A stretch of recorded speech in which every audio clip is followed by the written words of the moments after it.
My name is Jerry, and I'm in a toxic relationship. Hi, my name is Steven.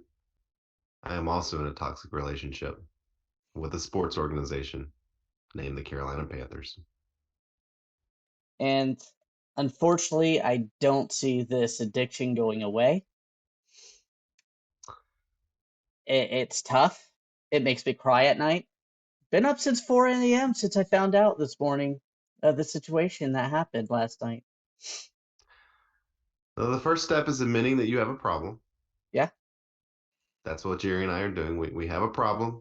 We allow ourselves to be controlled emotionally by a manipulative, uncaring, faceless organization called the Carolina Panthers. We are here to discuss the trade. You all know what we're talking about. Christian McCaffrey traded to the San Francisco 49ers yesterday for a second, a third, and a fourth round pick in 2023, and then a fifth round pick in 2024. They said they were going to hold out, Jerry, for 2 first round picks, and they didn't get any first round they picks. they got the equivalent of maybe a late round first round pick for that. Especially considering the Niners are going to be picking in the 20s. So More than likely, yeah. So we'll be picking around 45. So it's probably barely in the top 50. More than likely. We will end up probably with 3 picks in the top 50, though, so that will be nice come draft time. But But you're two giving of up. those are our own. Right.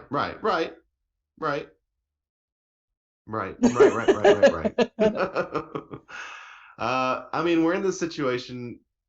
I mean, Jerry, you can trace this all the way back to Teddy Bridgewater, right? Yeah. You I can mean, trace this decision as a direct result. Number one of them signing Teddy Bridgewater in the first place, but number two, and probably most importantly, them moving on from Teddy Bridgewater and going after Sam Darnold. correct. I mean, they keep blowing draft picks on quarterbacks that didn't pan out, and now they get rid of their best player for, I mean, magical beans, magical draft picks. That's what they are. Because Well, people, no, let's be okay. honest. Second, Mm-hmm. third, fourth round, and a fifth round next year. That's what it's for. Now, you're hoping these guys pan out, but let's be honest, Right. they don't. This organization has sucked at second round picks. I mean, in recent years, let's look at those rounds and what we grabbed. This is from, let me pull it up, Panthers Talk. Second round, Terrace Marshall Jr. Third round, Tommy Trimble. Fourth round, Chuba Hubbard. In the fifth round, Davion Nixon. Which one of those players do you think has contributed? Hardly at all. Like, honestly. Yeah, I would counter that and say those draft picks were made by Matt Rhule. Matt Rhule was the ultimate decision maker in those. We know for a fact that Chuba Hubbard was made by Matt Rhule's wife. Yes. Uh, Scott Fitterer, we don't know. A lot of people are hating on Scott Fitterer right now. We don't know what his draft will look like where he's in charge. So I'm gonna hold out hope there and not immediately assume that all of these picks are gonna be, wastes. Um, let me say But this. okay, let's just, Go ahead. before you go into that, Mm-hmm. in general, second round picks are typically supposed to be starters. The Panthers have Yes. struggled years and years, and it's more of a crapshoot than people think. So, especially in a late round, third, fourth, and fifth round guys are guys you hope that eventually could become starters or rotational guys. We traded away one of the top playmakers in the league for this, for a bunch of magical beans. We did. We did. Yes, we The got rid of some cap in a couple years, but next year he's still 18 million against our cap. yes. The Panthers are going nowhere. The Panthers going Absolutely. nowhere this year. The Panthers probably going nowhere next year. The Panthers were going nowhere this year, regardless of whether McCaffrey was on the team or not. True. Uh, they have apparently decided that they want to get rid of the veteran players in lieu of draft picks, so the next head coach can come in and build the team with under his vision, basically. And I understand that. I do. I do wish they would have gotten more for Christian McCaffrey, but you know what? I'm happy for Christian McCaffrey too. I'm glad that he gets to go to a situation where he can win, where he can showcase his talents on a national stage. He can finally be recognized for the type of player that he really is. That was never going to happen here. This No. team is not close to competing. This team is not close to going to the playoffs. We talk about how talented this team is. I don't know that this team is all that talented, honestly. We have some pieces. I don't know that they fit together. No, the coaches don't seem to be able to make it work. We've had bad coaches, but there's no guarantee the next coach is going to be any better than Matt Rhule. Yeah. I think Uh, you're I think there's more of a crapshoot on whether or not you're getting a good coach than there is whether you're getting a good second round pick.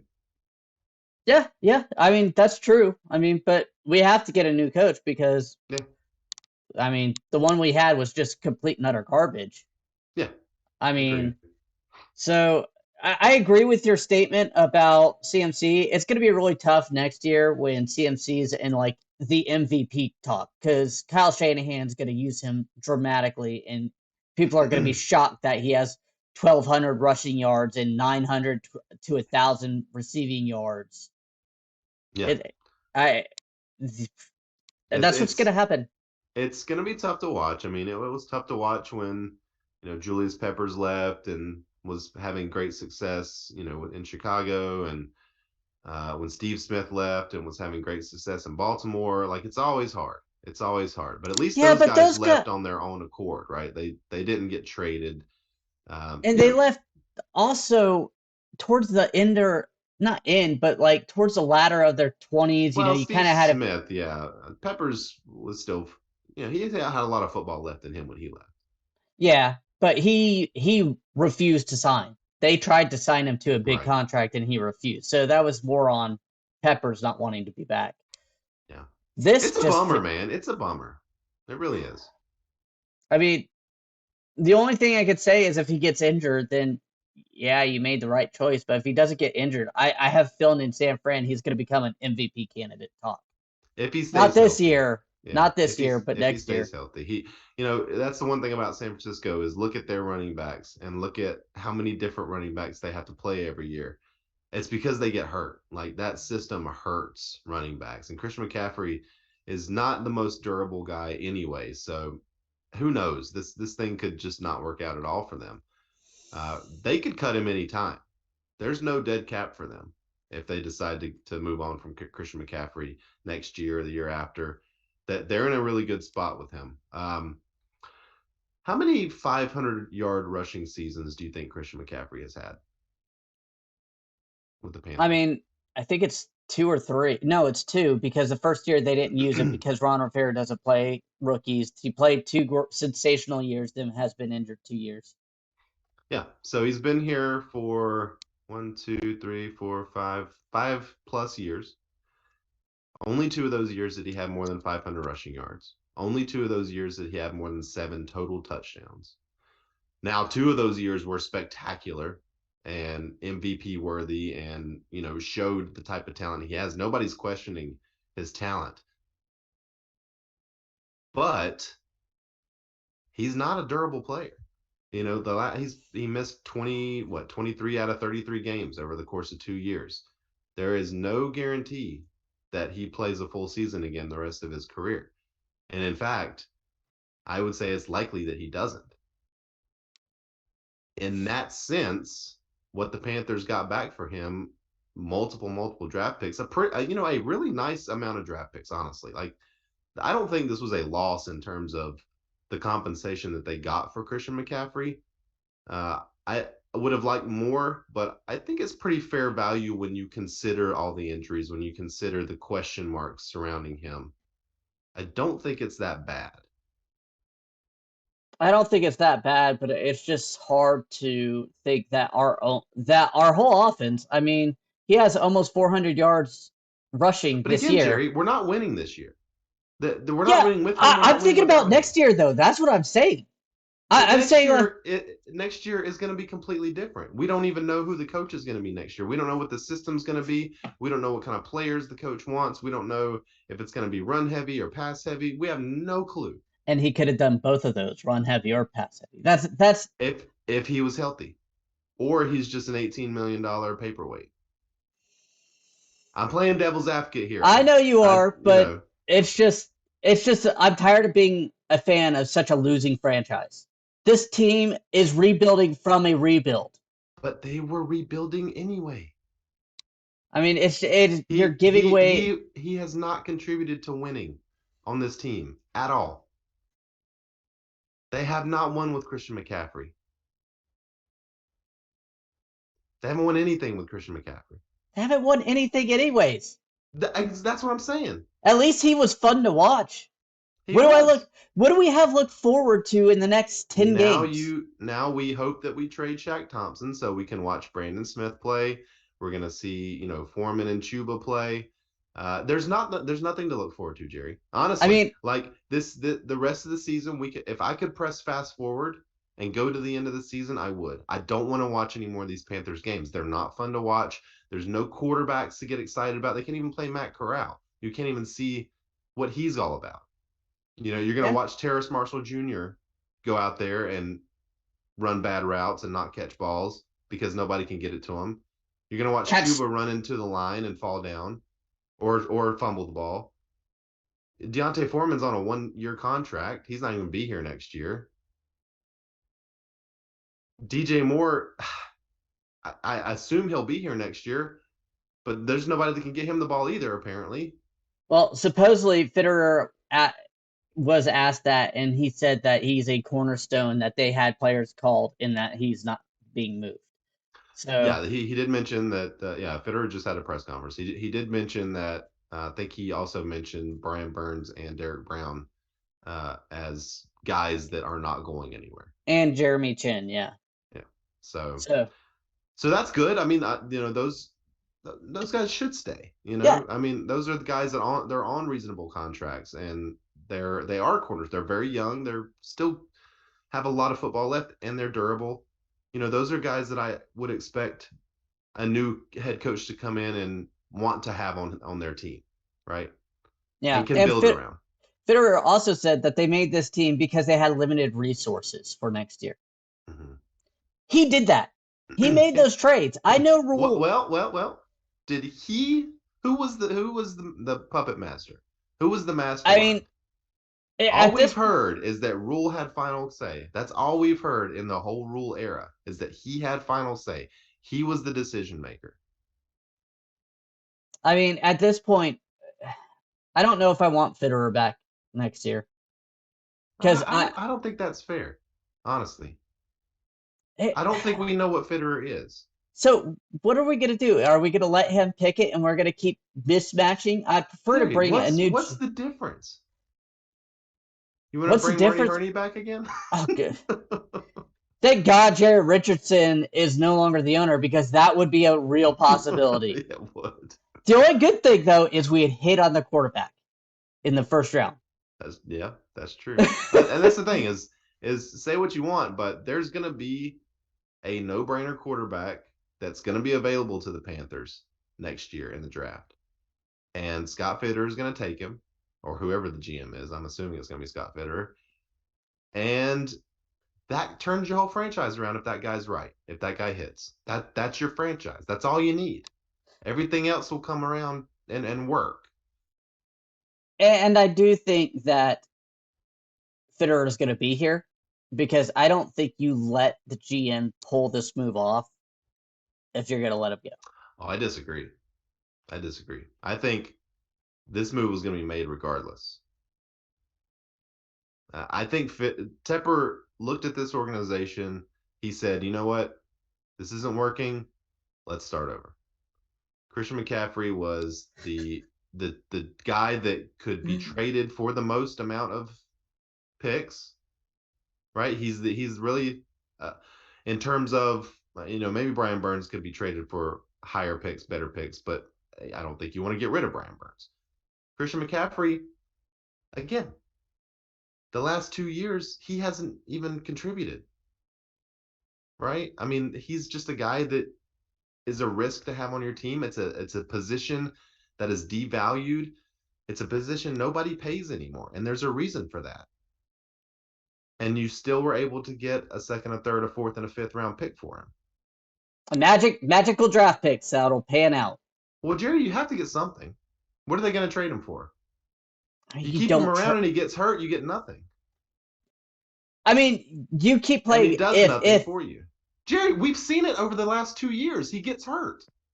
2 years. Okay. 2 of his 5 years. He's been hurt almost the entire time. That's a lot. That's 40%. That's a lot. That's his whole career. That's a lot. We'll see. We'll see if think it's not in the realm of possibility, but he was on this roster. You know, he was already that talented. You're hoping these new guys come in, and you're also hoping he gets hurt. Like, that's what you're thinking. You're assuming he gets hurt. So you're assuming that he doesn't. I am. I'm assuming that because he's worked out. 3 years has because he changed, because he stretches more now? Because he stretches more, because he's trying to get right. I mean, he wants to win. It's something that other players on this team don't seem to do. He wanted to win. He wanted to win, but they weren't winning. And they're not going to win. And they're not going to win next year. And they're probably not going to win the year after that. Or the year after that, because we're a loser franchise. We are the new Browns and the new Jets. But Jerry, we proved over the last we proved this year that if Christian McCaffrey is your best player, you're not winning any games. Yeah. Simple. A guy, even as good as he is, he cannot carry the franchise to wins. He cannot do it. It would be nice if he had a mediocre quarterback to see what he could do, but he doesn't even have that.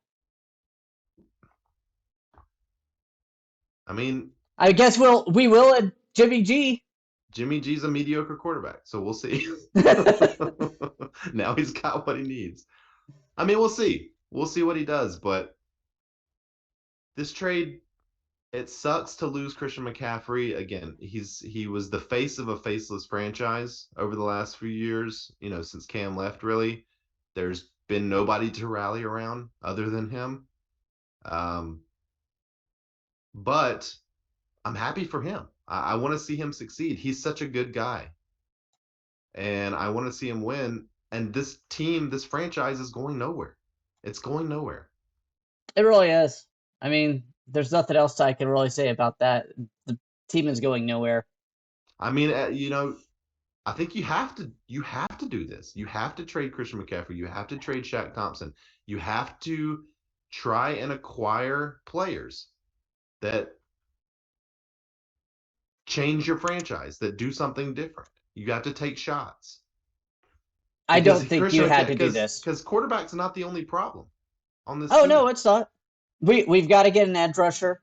We need wide receivers. We need linebacking safeties. We need linebackers. We need a quarterback because Dante Jackson talked about another bad contract. I mean, this team is not close to winning. We keep talking about how talented this team is. They're just a quarterback away. That's what we've been saying, but that's not the case. This team is not good. We have 4 or 5 good players that you would want to keep around. They're young guys. Everybody else can go, and you have to replace those guys. And you can't do that without draft picks. And unfortunately, yes, you're correct. They traded for Sam Darnold. They traded for C.J. Henderson. They traded for Baker Mayfield. They gave up all these picks. None of those guys are working out. So you have to trade a guy and get picks back. I mean, you just have to do it. At the time, we didn't mind the C.J. Henderson pick. We thought it was a good gamble. I don't know that anybody really liked the Sam Darnold pick or trade. And then the Baker trade probably is going to end up being a 5th-round pick. I don't know that they're going to let him play enough to make that go to a 4th-round pick. Honestly, that would be smart. Just let Sam Darnold play out just to – I mean, obviously that's their goal right now, is to accumulate picks. Yeah. I mean, I think that's very realistic. That we don't see Baker that much anymore this year. Heck, I would even say, hey, if someone would be willing to give up a 7th-round pick or a future 7th, get him off the roster at this point. Well, they could start him, and then you could be in trouble. Yeah, I don't know how that works. I don't know if anybody would even want him. They didn't want him from the Browns. No, Felt like that's true. he was very gettable. Nobody wanted him. Nobody's going to trade for Sam. We know that much. Nobody's going to trade for PJ. We know that much. I don't know, man. I mean, I just don't know what else you do if you're the Panthers. Like, I think they had to do this. I think And they you had can't to trade fire him. the owner. Can't fire the owner. He could sell the team. Maybe Or that's like a what we lot of hope people for. are predicting is that he's trying to lower the fans' expectation to move it. But I Yeah, think I he's mean, still in contract for a few years. yeah, So I'd be surprised if that happened. But who knows? I mean, it could very well happen. I don't know, man. I mean, you tell me what else could the Panthers have done? I mean, right now, nothing.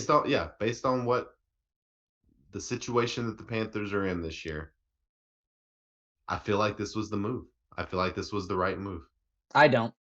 But Again, but what else are they going to do? I think you write it out. You They let didn't have any picks. They didn't have any picks next year. you could always. I'm fine with trading Robbie Anderson. I'm fine with trading Shaq Thompson. I just think getting rid of your best offensive playmaker, you could plug in. You have a solid offensive line that Fitterer said that's under contract next year. You drop in a quarterback with CMC back there, DJ Moore. You got those three, and then We just talked about this though. yeah, They're not a quarterback away. but you don't have no other picks. You could pick them. You could pick up in free agency. You could make trades. As They didn't obviously have that's any cap space. cap is bull, and you know that the cap It's is bull a. because you do things like this. You make cap space. This is a one way to make cap space. You don't see the Saints making this huge type of The Saints get trades. rid of players all the time. They haven't gotten rid of Kamara yet, but they get rid of players all the time. I mean, they're not the level at them though. That's what I'm saying. It's just There are very few players in the NFL that are at the level of Christian so. McCaffrey. I mean, you and I had a conversation the other day. You're right. Mid-season trades for guys like this don't happen very often. no. You see guys like this trade, Khalil Max. You see guys like this traded in the offseason Yeah. or around the draft. You don't see it happen during the season that much, but you don't see a lot of teams with guys of this caliber that are 1-5 during the 6th week of the season either. You know, and there are some big names that have been traded over the past 10 years or so. There's a handful of them, but it doesn't happen a lot. I don't know, man. Like, I hate to see Christian go. I fully understand the point of this is, a generational type player. You're not going to replace him with a second, third, and a fourth round pick. You're not. Mm-mm. You're not going to. But we have seen even this year, second round running backs, Brees Hall, the kid in Seattle, play really well in their rookie seasons. Brees Hall's going to have probably 1,500 yards this year, 1,000 rushing, 500 plus receiving if he continues on his path. You can get guys like that in the second, third rounds. It happens every year. And that if you can get 80%, 90% of Christian McCaffrey's production on a rookie contract, if they take that second round pick they got from San Francisco and they get a guy like Brees Hall in here, everybody's saying, "Oh, all right, we're in good shape." And you get the quarterback, and you use the rest of those picks to fill out the rest of the roster, then you're looking good. It's so hard for me to see that because I guess, babe, because everything this franchise tries to do fails Yeah, in the I past mean, like 5 years. and I'm saying this from a perspective of NFL teams do this.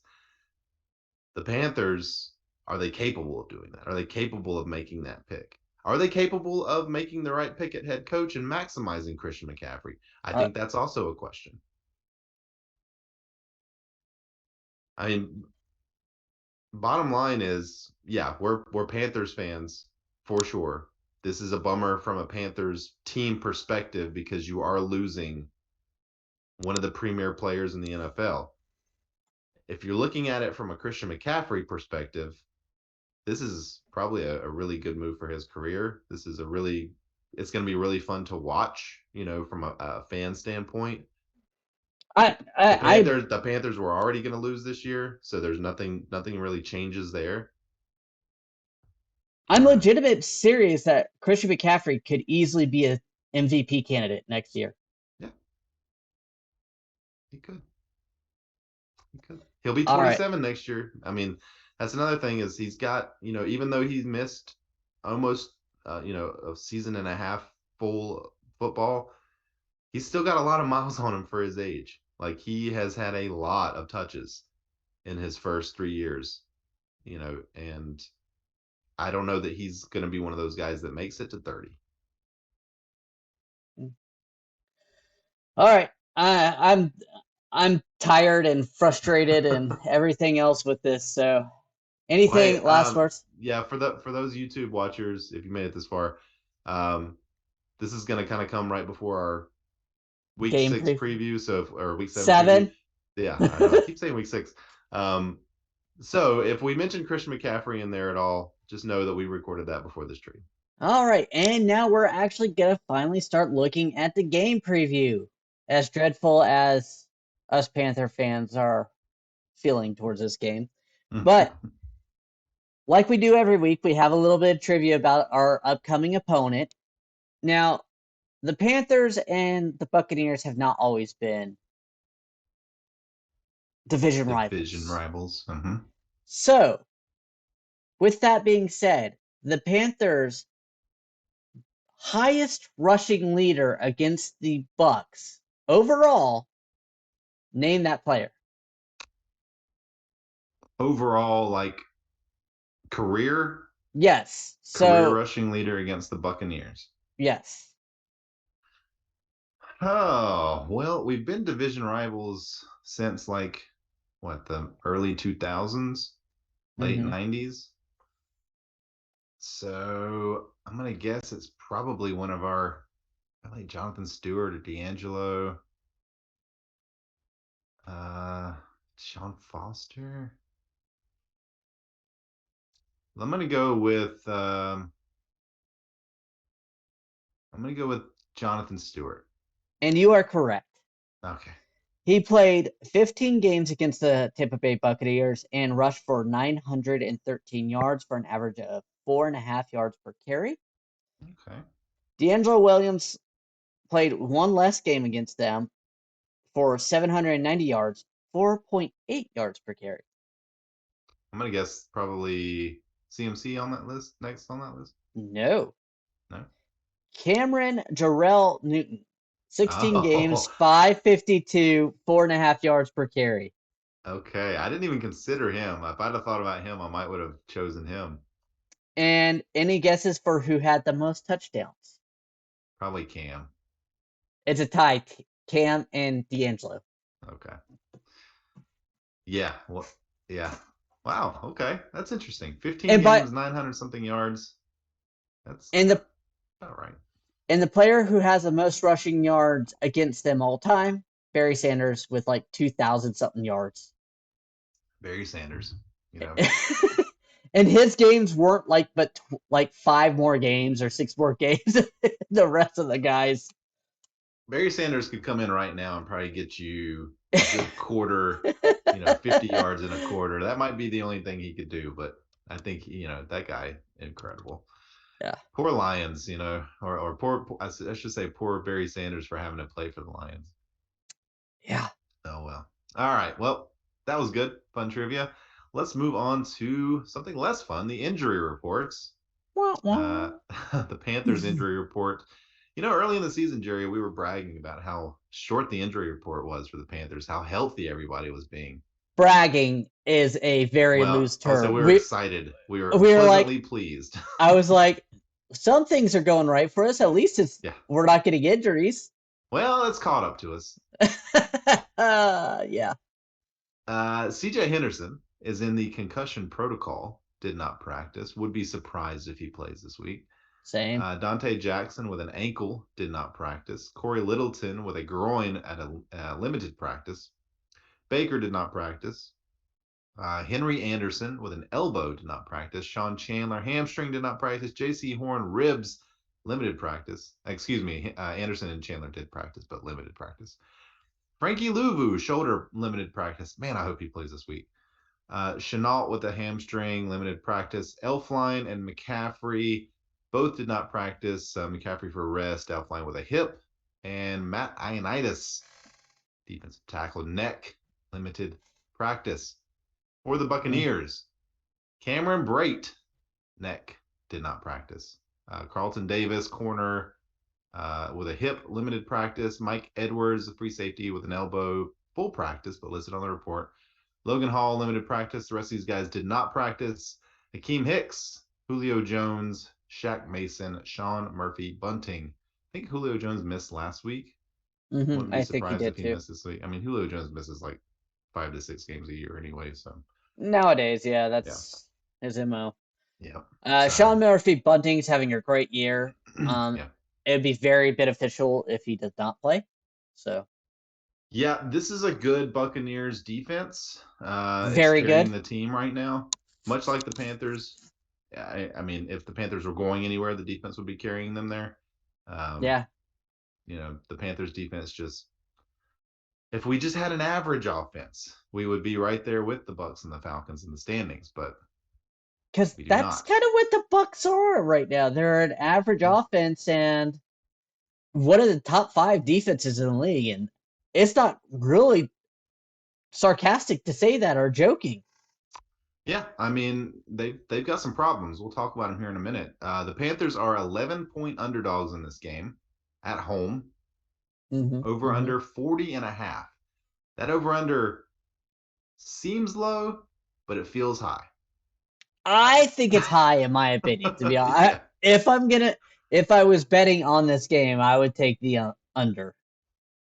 The only way I'd take the over is if you think that Brady is going to come back after getting beat last week by Yeah. Kenny Pickett and Mitch Trubisky and take it out on the Panthers, which we have seen in his career is something that he does. Yeah. I mean, you're very well possible, but I've still taken the under because I something the offensive line injuries and everything else. I think something's off on this offense, in my opinion. The Bucs could score 35 points and the under could still hit. Let's be honest. Yeah, they really could. All right, well, let's talk about some of the keys to the game for the Panthers to win, Jerry. One big thing with Tom Brady, get pressure on him, especially straight up the middle. You get him pressure on him, he's under pressure. Like most quarterbacks, it drops. For him, it's significant because he's so good when he's not getting pressured. Derek Proud, again, having almost an all-pro season this year. Go do it. You're going up against some guards that maybe can't handle you. Mason and Goodell. According to PFF, their left guard, Goodell, is really struggling. Go after him. You find number 67 out there, you line up Derek Brown up against him, go for it. That's what I would say. Yeah, agreed. Really, Tristan Wirfs, their right tackle, the only guy who I would say is having a great season. Yeah. Their center is, according to PFF, at least a top 10 guy. He's the only other one, other than Wirfs, that's even in the top 20 at their position. Whereas the Panthers have, Brown ranked number 6 on the interior defensive line. Ioannidis 24th. Burns ranked 32nd at edge rushers. That feels low, but he's just not getting the sacks. Yeah, I think that's what it is because he's getting the pressures. And Gross Matos 108 out of 115.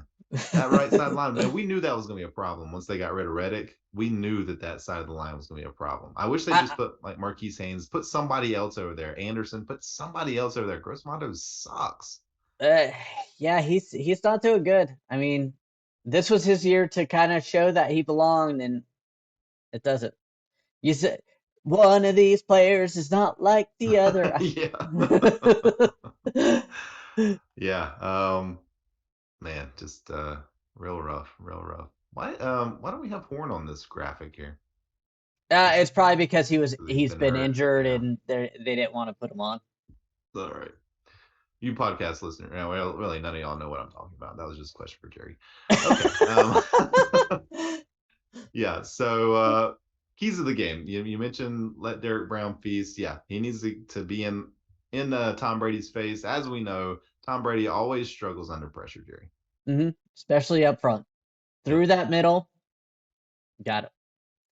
Yeah, I mean, just look at his PFF grades. When he's kept clean, clean pockets, PFF grade is elite, right? Elite. High 80s. Yeah.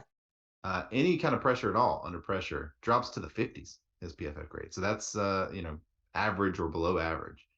But this has been Tom Brady his whole career. It could be a Sam Darnold good game, too. Sure. That's true.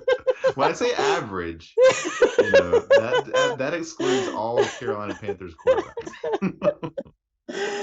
Guys, we're just trying to continue on and not cry. Hey, I mean, they've watched the games. They know. And another interesting stat for Tom Brady is when he is blitzed, his PFF score drops by like 20 points versus when he's not blitzed. So pressure, bring the pressure. I mean, Steve Wilkes, you're a guy that is known for blitzing. You like to blitz. You like to be aggressive. Let's see that. I want to see that this week. The analytics show that Tom Brady isn't perfect, and that's how you get to him. Yeah. He's as good a quarterback as there's ever been in the league. He is 45 years old. He does not want to get hit. No. He does not want to get hit. And he's showing it more this year than he ever has. Yeah. I mean, I'm 41, and when I wake up sometimes, we were talking about neck injuries being out, did not practice. I feel like I did not practice. I would have a DNP just from waking up sometimes from the way I sleep. I can't imagine being 45 years old and playing in the NFL. Yeah, like that. Well, money does some interesting things for your body. I mean, yes, he is obviously a pristine athlete, and I am not by any stretch. But I'm just saying, you get to that point. Yeah. Yeah, I agree. Our next key here is going to be run the ball well. Not only run the ball well, but run the ball well to set up the passing game through play action, something we haven't seen all season long. Yeah. And I also put it in quotations, they must take shots. Yeah. This whole I'm not passing it past 10 yards BS is not going to work. I get they have a great secondary. I am not knocking their secondary. But you have to take a chance. Last week, and I don't have the exact number for me, but last week, I believe, no, I do know this. Last week, PJ Walker's longest completion in the air was 5 yards. Yeah. Okay? I believe his average air yard per completion was like 0.1. I mean, it's something ridiculously low. I think it's the lowest in NFL history. He threw 4 passes past the line of scrimmage. 4 Only passes. One of which was completed. Yeah. Right? Yeah. 6 yards. Yeah. 4 passes attempts past the line of scrimmage. Which he's PJ Walker. Like, they don't trust him. I get it. But we've seen PJ Walker in the past go downfield. Like, he has a decent arm. And you're 1-5 now. Like, what do you have to lose? If you have that much gravitas that you don't want him to pass the line past the line of scrimmage, he shouldn't be on the NFL roster. Well, we don't think he should have been on the NFL roster anyway. We all know the reason why he is, because he's a Matt Rhule guy. Yeah, you're right. I should have said it like that, but that's what I'm thinking. You've got to let him at least sling it some. You've got to get your, passers out there. I mean, come on. Like, you got to let DJ Moore, Chenault, Smith, someone try something besides a screen pass. Well, is there anyone who would rather see PJ Walker than Jacob Eason this week? I'd much rather see Jacob Eason. I don't think Jacob Eason would win the game for us. I don't think he'd even be very good. I just want to see him. I just don't want to see PJ Walker anymore. You know what? I absolutely agree with that. I would prefer him too. Yeah, I don't know anybody that wants to see PJ Walker go out there other than Matt Rhule and Matt Rhule guys. That's it. Jacob Beeson in cleanup time. He threw 5 passes past the line of scrimmage last week. Yeah, and again, we're not going to look too deep into that Nah, because the they're playing defense soft wasn't. Yeah, zones. yeah, they were giving him whatever he wanted, but he was accurate. He hit the guys. That's more than you can say for Baker so far this year. Yeah, he was more He's accurate. very struggled a lot to hit wide open guys. So, um, let's see. Whoever starts at QB, and we know it's going to be PJ Walker now, facing an uphill battle against this defense, which ranks 7th in the league and only gives 193 passing yards per game. That's not a good matchup for us. That is not a good matchup for us. Um, I mean, what else can you even say? Like we've been so bad this year on offense. It's looked inept. hmm It doesn't seem like they're interested in trying anything else. No, at last week I was very excited the first 2 drives. I was like, okay, we're trying to get PJ Walker in the groove, Mm-hmm. which is great because I think that would have helped with Baker Mayfield because they Mm-hmm. never wanted to do that. But then they stopped. They didn't continue on to get into that play action, to get into that fake screen, slant, deep pass, Yeah. smoke and goes and stuff like that. They didn't try it. Didn't try anything. Didn't I do mean, anything. it was yeah. I mean, That's as bad as the offense has looked all year, and it's looked bad all year. And this was the worst. mhm. 10 for 16 for 60 yards. That's what PJ was. I mean, I mean, he played most of the game. you've Everything but got the last drive. you have to try something because You have obviously to do with something. Yeah. what they've done is not working. Third down percentage is another one of my keys. You've got to try to convert more on third down. I mean, Mm-hmm. you've got to.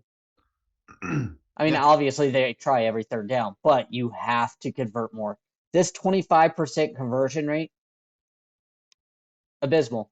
You tire out this defense that's been keeping you in games for a half, 3 quarters, and they're just gassed.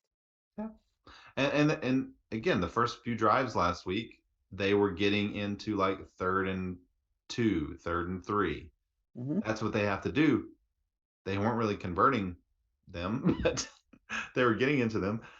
So they need to figure out how to pick up those 3 to 4 yards on third down. I mean, and this is what we've talked about for years. Like that's your big tight end, right? That's your possession receiver. hmm That's where that's Greg Olson made a career out of that. Being that safety valve, being that guy that you can count on when you need a catch, a big guy that has good hands. We don't have that on the roster. Yeah, We who's our tallest receiver? Marshall, I think, like yeah. 6'3", has terrible hands, can't get open, can't run a route. DJ Moore can catch the ball, but even he's not the best route runner, and nobody's throwing him the ball. Uh, Shi Smith can't I catch the ball. mean, Robbie Anderson's gone. He could never catch the ball. Like Chenault doesn't play. We don't even know what he is. yeah, yeah. Ian Terrace Thomas Marshall can't is catch the the ball. Tommy tallest. Trimble can't catch the ball. The only person that catches the ball on the team is Christian McCaffrey, and they don't use him correctly in those spots. What do you do, Jerry? How do you fix it? Get a new coaching staff next year. Blow it up. Start all over again. No, I don't think you blow it up. We don't blow it up. There's still good pieces here. There are still good pieces here. Now, Go ahead. any thoughts of the key of the games before we move on? I mean, like you said, the third down thing. You convert your third downs, get the defense off the field on the Bucs third downs. This has been the problems all season long. Those two It's been things, 3 major years, problem. two and a Yeah, half years yeah, now. yeah, yeah. You're right. I don't see it changing. We're talking keys of the game here. What is your confidence that they can do any of these? Very low. Mm-hmm. Very Yeah. low. We need to see it. Steve Wilkes today said that he wants to see Bank of America Stadium packed. He wants to see a sea of blue. Well, man, put out a product people want to come pay to see. Yeah. Because And right you've now, been nobody wants to go. People want to go, but they don't want to go and be depressed the whole time. I don't want to be cold and watch this team get slaughtered like 20 something to 2, 3. Yeah, two's a safety, but 3? They scored 3 points on offense last week, Jerry. They And that scored was on 3 the points in. first drive. They scored nothing else that happened on offense the rest of the game. I mean, you think I like I said, this Panthers offense has scored 10 touchdowns. 30% have been on defense. 30% of our touchdowns are from the defense. That's a big number. So last week they scored 10 or 3 points. I think we had a defensive touchdown against the 49ers. So Yeah. I think that was the only touchdown that they'd scored that game.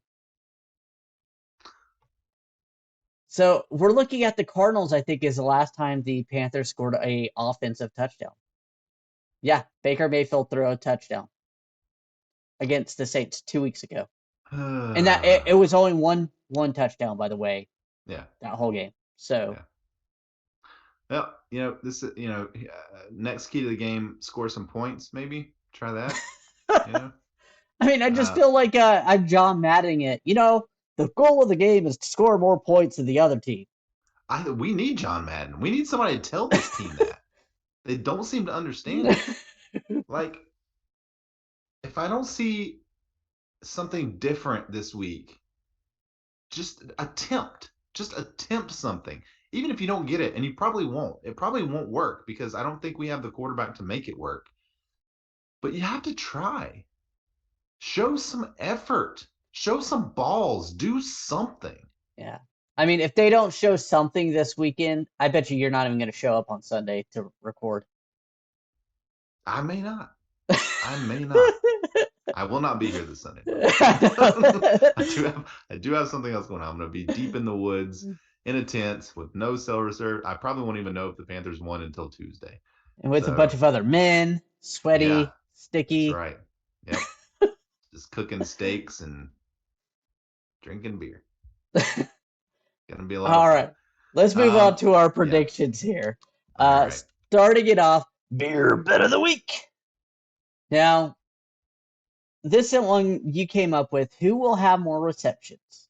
Christian McCaffrey or all the other receivers and tight ends put together?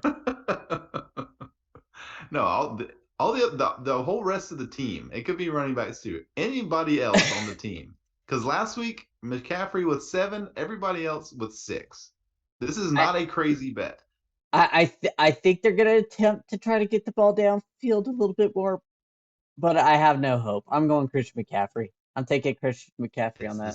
It's the smart choice. I'll take the rest of the team just because, I think the odds are probably better that the rest of the team gets more receptions, but in my heart, I think we're seeing like a 10-catch McCaffrey game for like 43 yards, and everybody else just gets almost nothing. Yeah. So, yeah. Game predictions. Jerry, what are your thoughts on the final score of this football game? Well, Panther fans, I'm sorry that I will be here alone with you to discuss the shellacking of a score of 26-6. I'm going to give them 6 because I think the defense and special teams will pull off giving them 3 points. Yeah, they'll get us in good field position. Yeah. Yeah, that sounds about right. I'm going to go 24-10. I think we get another defensive touchdown. 3 weeks in a row. Basically the same score as last week. Yeah. I mean, I have no faith that this offense will do anything. I think it'll be probably close again at halftime, like probably within a touchdown. But in the second half, they'll just run away with it. Yeah. All right. All Well, right. let's quickly run through the other NFC South games here. There is a Thursday night game that features an NFC South team. The Cincinnati Bengals visiting the New Orleans Saints. That's on Prime Video. Ooh. You look confused there, Jerry. You're Did you update the South games? No, did you? No, I did not. So we do not have the Okay, NFC South Okay, games today. Okay, then. Hold on. Yeah. Saints So, Cardinals. yeah, Thursday night. Saints Cardinals Thursday night. Bengals Saints We'll was edit last that week. to where it'll be seamless, Jerry. Not on the video. I'm not spending that much time going and editing that. All right. So Amazon Prime, Saints Cardinals. I have no idea who's going to win the game. Honestly, don't really care. They're both 2-4. Neither team is very good. I guess if I had to guess, I'd probably pick the Saints. Just Robbie Anderson will actually stress and play. Only being there for a couple days. Oh, That'll he be should. interesting. He should. I think isn't Hopkins back? Yeah, he is. Okay. So yeah, Cardinals probably win that one. Bucs Panthers, of course, we just talked about, and then the Falcons visit the Bengals. That could be an interesting one. But both 3-3. Bengals underachieving, Falcons overachieving. That might be a fun game. I think if I were going to be here, I'd prefer to watch that game than the Panthers game. I think that game will be more interesting. Yeah. You may be as sad as it is. You're lucky because you're gonna get to watch the condensed version of this game. Yeah. Yeah. I already know how it's gonna end though. So. All right. Well, Jerry, I think that's gonna do it. All right, we want to thank everyone for listening. If you like the show, please let your friends know. Please follow us on Twitter at MeowMix Podcast. If you have any questions or comments, you can email us at mailbag@meowmixpodcast.com. If you leave us a 5-star review with a comment on Apple Podcasts, we'll read it on our show. Please like and subscribe on YouTube. Jerry will be back on Sunday to recap this football game that you all will be watching. And then we'll be back middle of the week next week to discuss week 7. So until then, everybody stay safe out there and keep pounding.